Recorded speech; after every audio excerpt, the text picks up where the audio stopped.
Du 11 au 14 avril 2017 s'est tenu à Brazzaville le Salon international des technologies de l'information et de l'innovation organisé par l'ONG Osiane. Un salon qui a été placé sous le haut patronage du gouvernement congolais. Objectif visé, promouvoir et dynamiser le développement de nouvelles technologies en Afrique en général et au Congo en particulier par un arrimage à la culture numérique et améliorer les conditions y relatives, voire la qualité des services tout en encourageant la création d'une croissance fiable en la matière, comme le précise Luc Missi Passi, président de l'association pratique, organisateur du Salon international. L'objectif premier, c'est de promouvoir, de dynamiser un développement assez lent des technologies et de l'innovation dans nos États, de l'Afrique centrale en général et du Congo en particulier, avec une ambition de pouvoir voir les entreprises, les administrations, les usagers de façon générale intégrer ces technologies pour qu'elles aident à améliorer la production de nos entreprises, la productivité de nos entreprises, de créer la croissance, la richesse. Donc ça sent vraiment un booster pour notre économie qui est appelée à être diversifiée et en pleine croissance. Dans son déroulement, le programme a affiché plusieurs exposants, parmi lesquels des conférenciers internationaux de la trempe de Maître Abdoulaye Cissé du Sénégal, professeur de droit et expert en cybersécurité, qui revient sur les mots qui minent les nouvelles technologies, ainsi que sur des pistes de solutions. L'absence, je veux dire, de politique publique qui englobe le numérique, l'absence de stratégie toujours permanente, pertinente, qui encadre la transformation digitale, et cela se répercute dans l'absence d'encadrement juridique. Voilà, c'est un peu ce que j'ai essayé de développer en essayant d'identifier quelques pistes pour essayer d'avoir quelque chose de beaucoup plus cohérent. Le salon a également mis à la disposition du public congolais à travers des stands un panel des entreprises évoluant dans la télécommunication dont la stabilité s'avère fiable, robuste, évolutive et hautement disponible. Des entreprises pour lesquelles les représentants ont tour à tour présenté à la presse et apprécié à juste titre l'organisation du salon. Cap Info, en fait, c'est une abréviation de Cap Informatique. Voilà, donc Cap Info, nous sommes au Congo depuis 2002. Nous sommes dans la fourniture des équipements et solutions informatiques. C'est de l'informatique. Quand on parle de l'informatique, je vois l'infrastructure. Alors, au niveau infrastructure, nous avons ce que nous appelons les serveurs, par exemple. Donc, tout ce qui est infrastructure informatique, nous fournissons ces équipements, serveurs, traitement des données. Nous avons également le stockage. Alors, pour parler du serveur, nous travaillons avec HP. Et tout à l'heure, il y a un collègue qui a présenté HPE, Hyperconverge, pour faire la convergence. Et ensuite, nous avons le stockage aussi. Le stockage et aussi le réseau. Donc, le réseau, on travaille avec Cisco. Récemment, on est aussi avec Avaya. Donc, tout ce qui est le switch, tout ce qui est de la commutation, tout ce qui est du routage. Donc, une entreprise a besoin de constituer son réseau. Nous sommes là pour les aider, les accompagner. Nous avons également la partie software, donc la partie logicielle. Et sur les logiciels, nous travaillons avec Microsoft. Microsoft, donc nous avons tout ce qui est Windows Server. Aujourd'hui, nous sommes sur la virtualisation avec Hyper-V, qui est un outil de Microsoft qui permet la virtualisation. Et c'est ça qui nous permet d'aller vers le cloud computing. C'est un événement qui est à saluer parce que dès le premier jour, les intervenants, en tout cas, ils nous ont marqués. Et l'évolution des discussions, nous voyons que c'est édifiant parce que depuis les premiers intervenants, ils ont parlé de l'Internet parce que vous savez qu'aujourd'hui, la grande problématique, c'est autour de l'Internet. Alors, donc, il y a eu des discussions autour de ça et ça a été édifiant. Et en plus, il y a eu des discussions autour de quelle infrastructure pour soutenir un peu le développement, notamment de nos pays d'Afrique et notamment du Congo en particulier.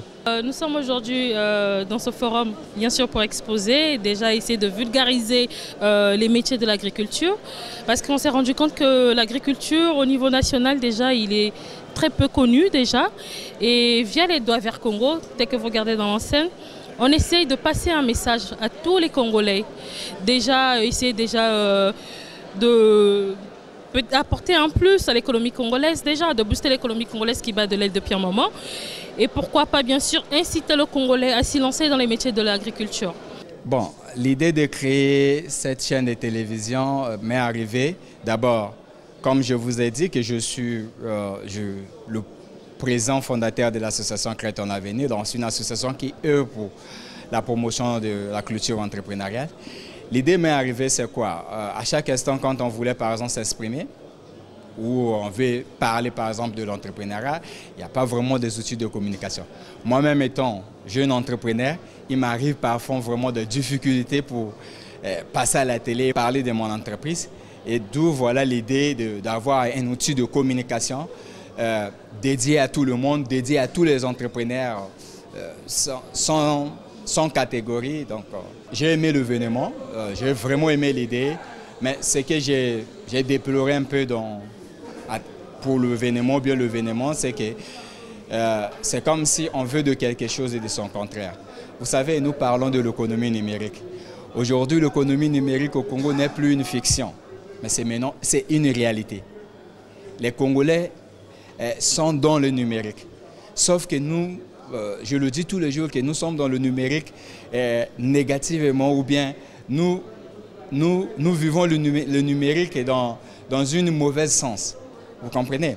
Maintenant, quand je vois par exemple un salon comme ça pour promouvoir le numérique au Congo et on ne donne pas la possibilité par exemple aux jeunes porteurs des projets dans le domaine du numérique de venir s'exposer, je ne vois pas qu'est-ce que nous voulons au fait des comptes. Et c'est comme si on veut faire la promotion, mais de l'autre côté, nous négligeons les acteurs.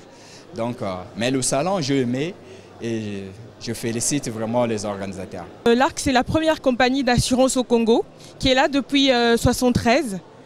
Et donc, nous sommes dans les métiers de l'assurance, comme on peut voir.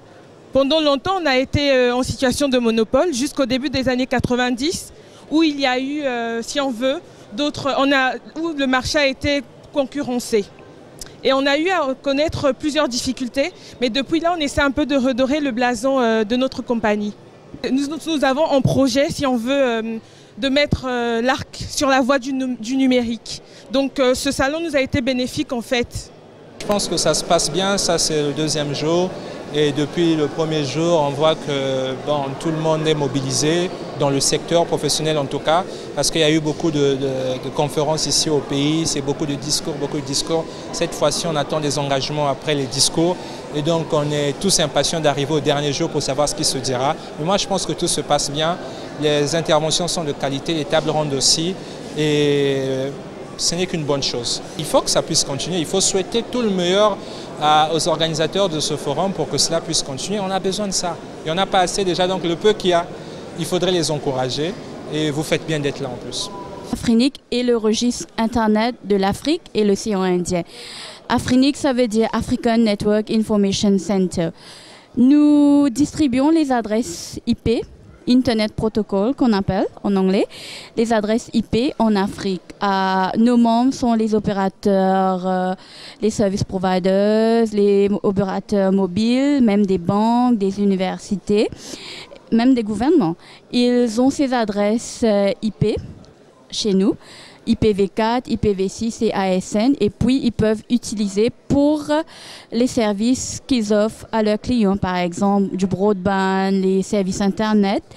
Et Afrinic est basé à l'île Maurice, mais nous travaillons pour l'Afrique. Nous sommes le seul registre, il y en a un seul pour l'Afrique. Et si je peux vous expliquer au fait c'est quoi une adresse IP, quand vous vous connectez à l'Internet, en principe votre machine doit avoir une adresse IP, c'est comme ça il peut se connecter. Et c'est l'Afrinic qui le distribue en Afrique à tous les opérateurs. Et ce que j'ai compris, c'est une première au Congo et je pense que c'est une très bonne plateforme pour les Congolais pour venir ensemble et travailler, discuter sur tous les sujets qui sont clés et surtout pour l'épanouissement du TIC au Congo. Je pense que c'est une très bonne initiative. Conformément à l'ordre du jour, le salon a connu des débats quelque peu chauds, mais à feu doux, pour lesquels Eric Ndomba, directeur des nouvelles technologies au ministère des Postes et Télécommunications, en a tiré la quintessence. Pour la journée d'aujourd'hui, nous avons évoqué plusieurs points. Nous avons regardé le problème de la transition numérique entre les classes sociales.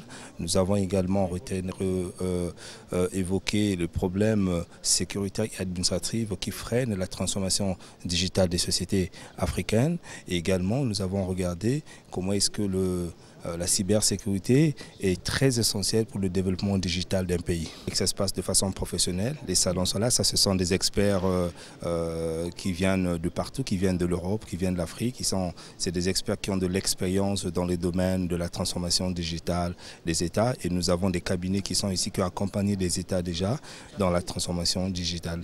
Somme toute, le Salon international a mis en avant les initiatives de l'entrepreneuriat sur le numérique en tenant compte des aspects sécuritaires, de la disponibilité de la connexion Internet qui devient un besoin vital sans lequel l'entrepreneuriat serait paralysé.